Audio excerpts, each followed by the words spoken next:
Local 3 and Friday Night Football starts right now.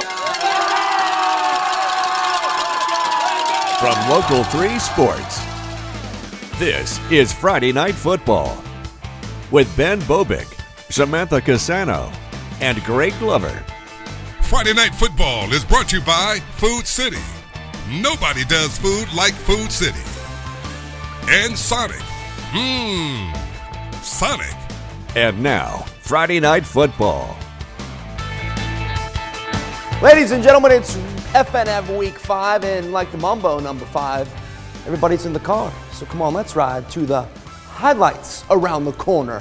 Keeping it funky and smooth, the Local 3 news. But there are a few things smooth about a journey to the playoffs. There are bumps, there are bruises, there is adversity, and a lot of it starts to come into play this time of year. Who will survive? Only one way to find out. Let's kickstart this bad boy the only way we know how, with our Game of the Week. It's time for the Friday Night Football Game of the Week, sponsored by Warren & Griffin, your local 5-star law firm, supporting high school football for decades in Chattanooga and North Georgia. The Sale Creek Panthers are off to their best start in program history. The Whitwell Tigers are off to their best start since they won a state championship. Well, no matter what, they had to go through each other to determine who would have an inside track to a home playoff game and potential region title. Sports reporter Samantha Casano had a front row seat at our first Game of the Week at Sale Creek's new stadium. Samantha, how did this one shake out? Hey, Ben, yeah, these are two teams really trying to prove themselves this year. Whitwell is coming off a 9-3 season before being bounced in the second round of the playoffs. Sale Creek, they haven't had the easiest journey, but coming into this game, they had a 9-1 record, and knocking off the 4-0 Tigers would certainly show that that's no fluke. Sale Creek looking for win number 4 on the season. This one was going to have to be earned with undefeated Whitwell in town. The Tigers eat up 6 minutes of the clock on their opening drive. That time pays off with a touchdown somewhere amongst this host of players. Whitwell goes in front 6-0. The Panthers try to respond on their ensuing drive, but the Tigers have other plans. Wyatt Davis gets the INT as he gets the ball back for his team. Next play, Brandon Easterly connects with Bennett McDougal. He makes the grab and just takes it the rest of the way. Number 4 puts the Tigers up 14-0 after 1. Now it's the Panthers' turn for a lengthy drive. 9 minutes long. 4th and goal, Kari Escobar's pass is incomplete. Sale Creek misses out on a big opportunity to get on the board. But the Panthers' defense comes up big. Evan Higgins gets the sack in the end zone. We have a safety alert. Sale Creek trails 14-2 at the half. They try to cut that deficit some more in the third quarter, but Landon Smith is ready for the interception. Whitwell stays undefeated, 5-0 for the first time since 2018. Tigers roar on to a 20-8 win. We knew that they were going to come out and be physical, so we talked about that in practice, that our defense was going to have to play really physical to stop their running attack. So we just prepped hard all week, and we came out on top tonight. That's just team chemistry, really. I trust Brandon to do everything on this field. I trust Watt to do everything on this field, so that's just what it is. Yeah, we got so many weapons this year. We can just swap them in and out, so nobody's ever tired, and we score when we get the ball. I have to give all the credit to Benny. He played both ways all night and still carried the load on the offense, 3 touchdowns. By the way, we found out after this game that Brandon Easterly had surgery less than a week ago. You certainly wouldn't know it the way he showed out on the field tonight, completely balling out, taking the term athlete to a whole nother level. The Tigers are certainly on a whole nother level right now. They're so much fun to watch. We'll see how long they can keep this up. For now, live in Sale Creek, Samantha Casano, Local 3 Sports. Athlete indeed, I'd be laid up on the couch. Obviously, unbelievable win by Whitwell. Now switching gears, both Red Bank and Signal Mountain had a lot of promise to start the season. Then both teams saw their quarterbacks get hurt. The Lions have been getting by, but the Eagles already have a region loss. Well, QB1 or not, their region game against one another didn't lose any luster in the stakes category. Couldn't pick a better night to be on the mountain. Eagles in the red tonight as they host the blue in Red Bank. Red versus blue, classic. First and goal for the Lions, Sean Bruni, the give to Josiah Featherstone, and there's nothing stopping this cat from scoring. Red Bank goes on top 7-0. Early second quarter, why fix what ain't broke? Featherstone again, right up the middle, and Red Bank starting to find a groove here as they lead 14-0. Now we call this FNF for Friday Night Football. It's now FNF for Featherstone Night Football. Number 21 had himself an evening on Signal Mountain. 3 first-half touchdowns. Red Bank doesn't bat an eye as they cruise to a 42-7 win over Signal Mountain in Region Play. Let's boogie to Central and check out these two. Listen, in due time, these boys will be on the other side of the fence. Then we're going to work on that connection, though. But how about it? It's Hottie Daisy going for it here on 4th down, trying to push the pile.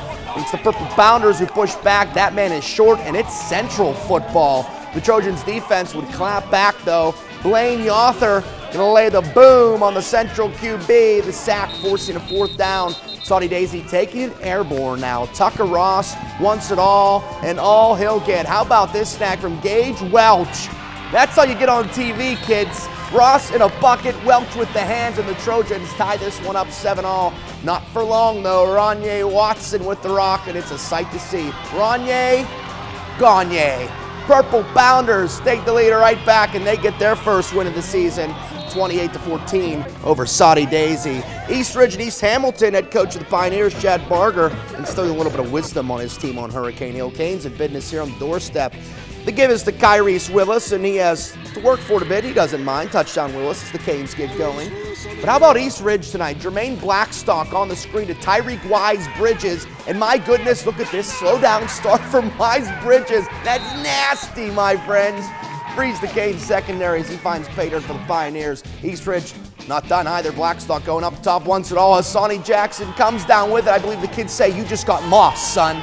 What a grab from Jackson, and what a night from the East Ridge Pioneers, but the Canes were able to pull out the win 39-35 in a thriller on Hurricane Hill. Let's hit the scoreboard for the first time tonight. Baylor winners over Christian Brothers. Bledsoe County over Wartburg. Knoxville Webb beat CCS, shuts them out too. Chattanooga Prep 61-6 over Copper Basin. The Cleveland Blue Raiders still rolling, big winners over Ray County. Providence Christian over Grundy County last night. The Hickson Wildcats, look out now, a 3-game win streak, and that's a win in region too. Sequoia over Howard. South Pittsburgh 74-0 over Lookout Valley. Marion County 45-0 over Sequatchie County. McCauley on national TV beats Brentwood Academy. McMinn Central over Sweetwater. Here's your pick for the Friday Night Football Play of the Week, brought to you by Center for Sports Medicine. We keep players in the game. And you had a choice, but did you really after seeing this one? Bradley Central stud Boo Carter outdid himself last Friday. Fielding a punt with his momentum going the other way. He took it all the way to the house for a Bears touchdown en route to their 35-0 win over Walker Valley. That's now back-to-back Play of the Week wins for Bradley Central. The South Pittsburgh football family and community lost one of their own last week. Bob Sherrill epitomized everything that's great about South Pittsburgh, and really everything that's great about high school football. For over 60 years, Bob spent his Friday nights in a press box that now bears his name, public address announcing for his beloved Pirates. He called it the best seat in the house. Well, after 89 years on this earth, now he really has the best seat in the house. And Friday nights at Bean Stadium will never be the same. We'll miss you, Bob. More Friday Night Football after. Cheer on with the Friday Night Football Cheerleaders of the Week.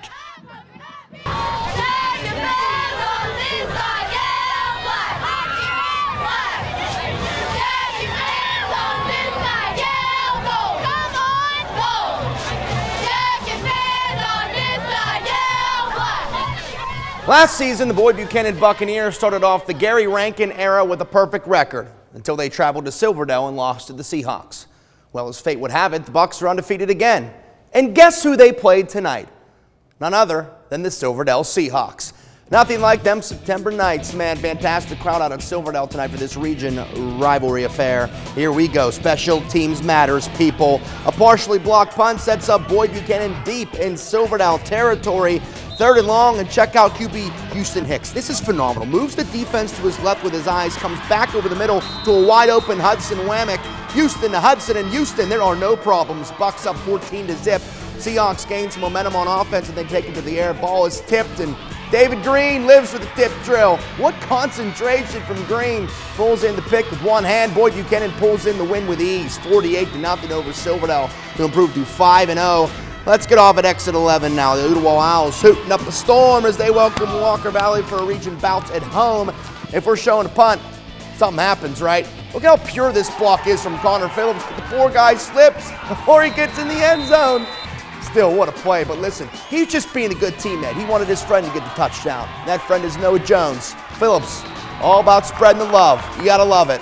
Udawal tried to get something going on offense, but the Walker Valley defense wasn't having it. Jacob Hollingsworth all over this one.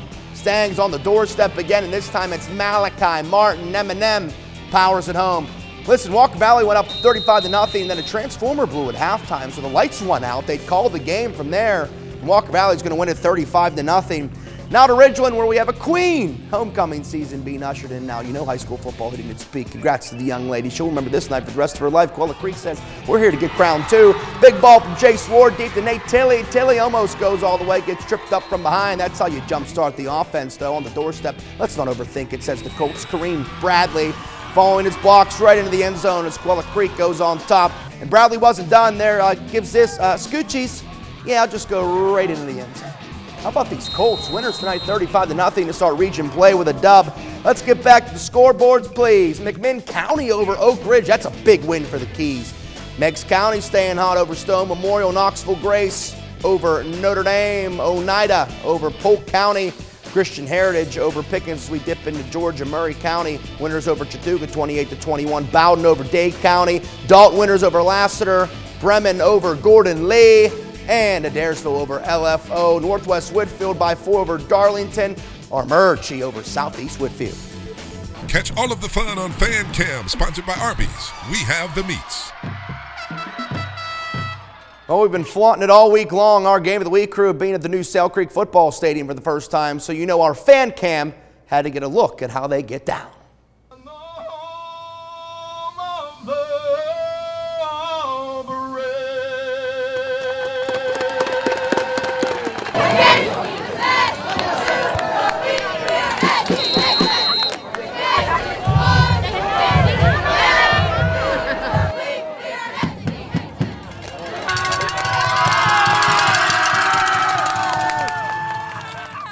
It's time for the Friday Night Football Band of the Week with Greg Glover, sponsored by Armor Exteriors, your locally owned, not locally franchised exterior remodeling experts. We started this season in Tryon, Georgia at the high school there. We waited till week 5 to get their band on. It's a great one. Stick around for the Pride of Tryon, the Bulldog Marching Band from Tryon High School, your Band of the Week.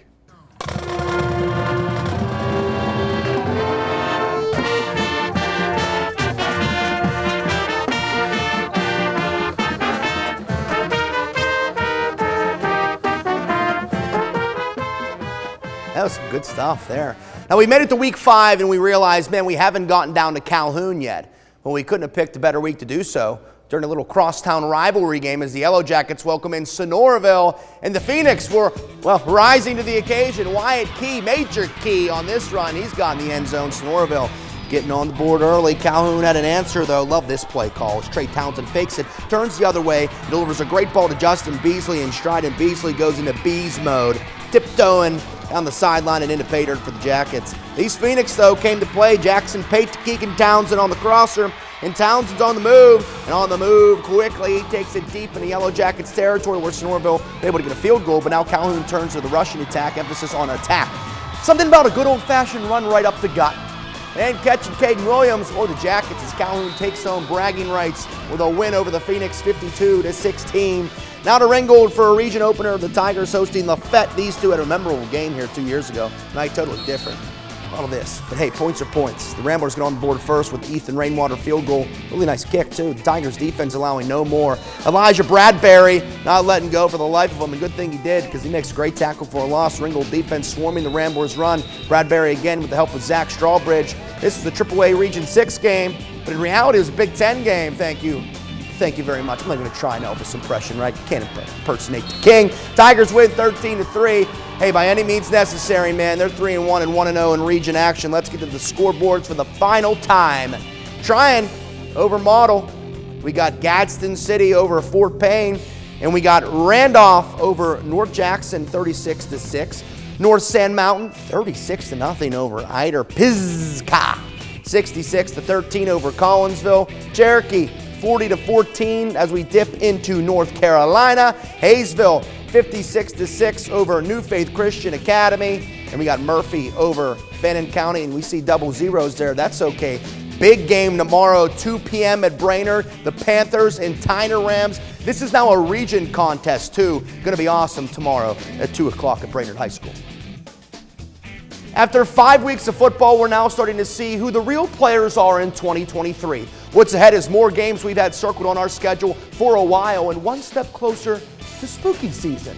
As always, make sure you tell a friend to watch the show or watch again yourself with a friend online at local3news.com or inside our app. Made it the weekend, folks. Watch yourself, boys and girls, and have a lovely, lovely weekend. Friday Night Football is brought to you by Food City and Sonic Drive-In. We thank the Chattanooga area Arby's for feeding our Friday Night Football team. Arby's, we have the meats.